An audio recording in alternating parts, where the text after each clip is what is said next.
جو اللہ نے بتایا ہے، ورنہ اگر اس علم کے بعد جو تمہارے پاس آ چکا ہے تم نے ان کی خواہشات کی پیروی کی تو اللہ کی پکڑ سے بچانے والا کوئی دوست اور مددگار تمہارے لیے نہیں ہے۔ جن لوگوں کو ہم نے کتاب دی ہے وہ اسے اس طرح پڑھتے ہیں جیسا کہ پڑھنے کا حق ہے، وہ اس پر سچے دل سے ایمان لاتے ہیں، اور جو اس کے ساتھ کفر کا رویہ اختیار کرے وہی اصل میں نقصان اٹھانے والے ہیں۔ صدق اللہ العلی العظیم۔ تو آئیے دوستو اب چلتے ہیں ہم اس کے نکات۔ سورہ بقرہ کی 14ویں رکوع آیت 113 سے 121 تک۔ اس رکوع کے شروع میں کہا گیا ہے کہ یہودی کہتے ہیں عیسائیوں کے پاس کچھ نہیں ہے، اور عیسائی کہتے ہیں یہودی کے پاس کچھ نہیں ہے، حالانکہ دونوں ایک ہی کتاب پڑھتے ہیں، اور دعویٰ ان کا بھی ہے جن کے پاس کچھ نہیں ہے، یعنی مشرکین عرب۔ تو غور کرنے والی بات یہاں یہ چیز ہے کہ آج ہمارے اوپر یہ بات کس طرح سے فٹ ہوتی ہے۔ امت محمدی میں کتنی جماعتیں، کتنے مسلک ہو گئے ہیں، اور ایک دوسرے پر کیسے کیسے تانے اور مخالفت پر اترتے ہیں ہم لوگ، اور ایک دوسرے پر کیسے کیسے تان مخالفت پر اترتے ہیں۔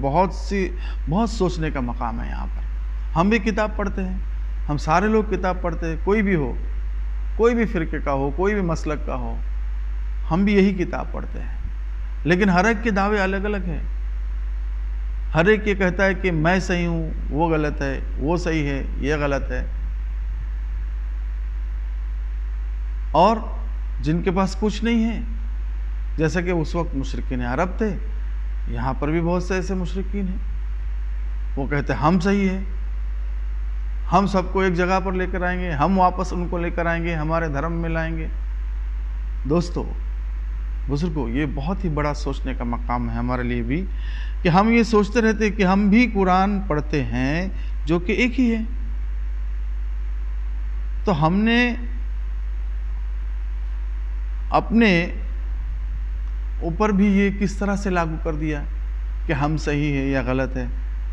ہماری بھی یہی وشفل تھنکنگ میں آ گئے ہم لوگ، وہ صحیح یہ غلط، یا ہم صحیح وہ غلط، اور ہم لوگ ایک دوسرے کے مسلک پر اتر کے جماعتیں اس طرح سے غلط فہمیوں میں پڑ گئے ہیں، اور اس طرح سے ہم دور ہو گئے ہیں جیسا کہ ہم نے اللہ کی رسی کو چھوڑ دیا، ہم ایک ساتھ نہیں ہیں۔ اس قوم کا حال اسی طرح ہو گیا ہے، بٹ کے رہ گئے ہیں ہم لوگ۔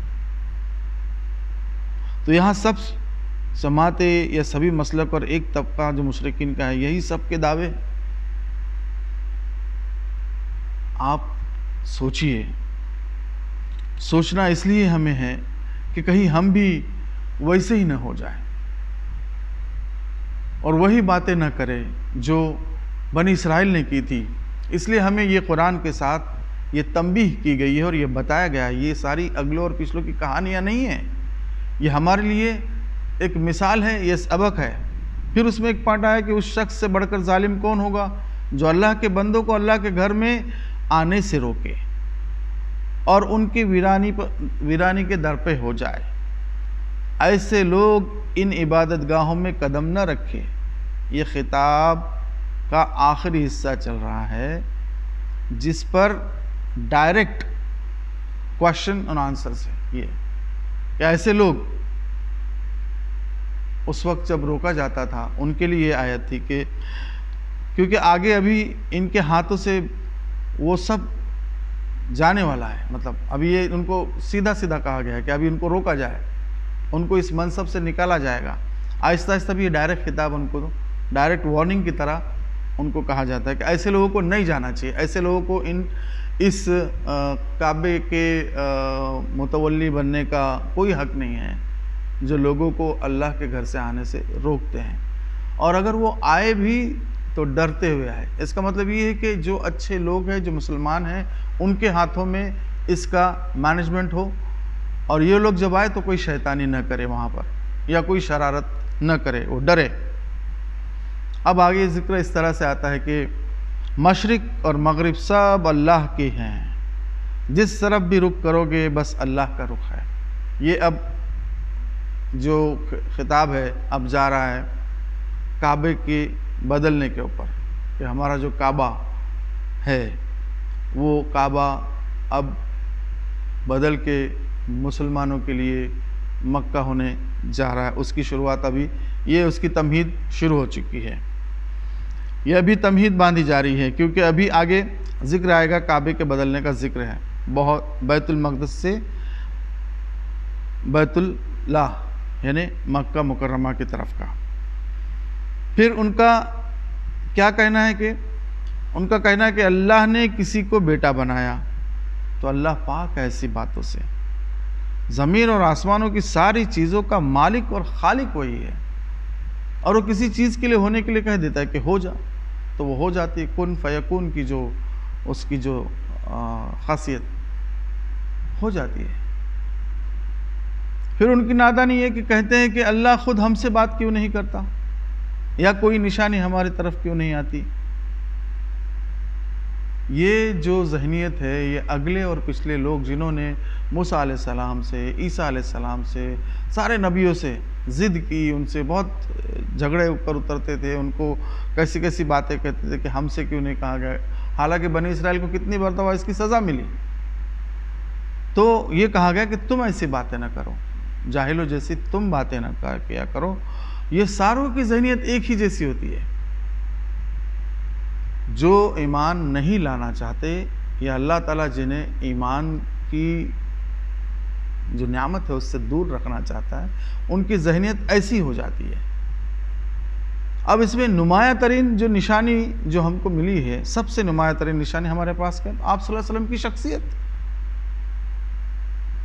آپ صلی اللہ علیہ وسلم کی نبوت سے پہلے کے حالات اور اس قوم اور ملک کے حالات جس میں آپ صلی اللہ علیہ وسلم پیدا ہوئے، اور وہ حالات جس میں آپ صلی اللہ علیہ وسلم نے پرورش پائی، اور 40 برس تک زندگی بسر کی، اور پھر وہ عظیم الشان کارنامہ انجام دیا آپ صلی اللہ علیہ وسلم نے۔ یہ سب کچھ ایک روشن نشانی ہے، جس کے بعد کیسی اور نشانی کی ضرورت باقی ہی نہیں رہتی ہے، بالکل باقی نہیں رہتی ہے۔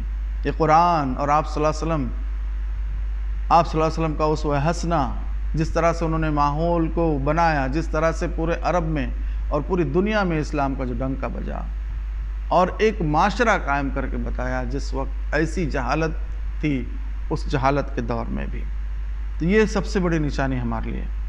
پھر ہم مسلمانوں سے، مطلب آپ کی توسط سے ہماری طرف ایک خطاب عام مسلمانوں کے لیے بھی ہے کہ تم یہودی اور عیسائیوں کی پیروی نہ کرنا، ان کی خواہشات کی پیروی کرو گے تو اللہ کی پکڑ سے بچانے والا کوئی دوست اور مددگار تمہارے لیے نہیں ہے۔ یہ ہمیں کہا گیا تنبیہ میں۔ تو دوستو اس طرح سے یہ باتیں آگے چل رہی ہے۔ یہ رکوع 14ویں رکوع پوری ہو چکی ہے دوستو۔ اب ہم یہاں پر ختم کرتے ہیں، اگلے رکوع کے لیے پھر سے انشاءاللہ ہم تیاری کرتے ہیں، اور دعا کرتے ہیں اللہ تعالی ہمارے سارے گناہوں اور کوتاہیوں کو معاف فرمائے، اور ہمیں نیک اور صالح بنائے، قرآن کو سمجھنے، پڑھنے اور اس پر عمل کرنے کی توفیق عطا فرمائے، اور جو بھی ہم سے کوتاہیاں غلطیاں ہوئی ہو انہیں اللہ تعالیٰ اپنے رحم و کرم سے معاف کر دے۔ وصلی اللہ علی سیدنا محمد وعلی آلہ وصحبہ وسلم۔ ربنا آتنا فی الدنیا حسنۃ وفی الآخرۃ حسنۃ وقنا عذاب النار وقنا عذاب القبر وقنا عذاب الحشر وقنا عذاب الدین وحشرنا یوم القیامۃ مع الابرار۔ سبحان ربک رب العزۃ عما یصفون وسلام علی المرسلین والحمد للہ رب العالمین۔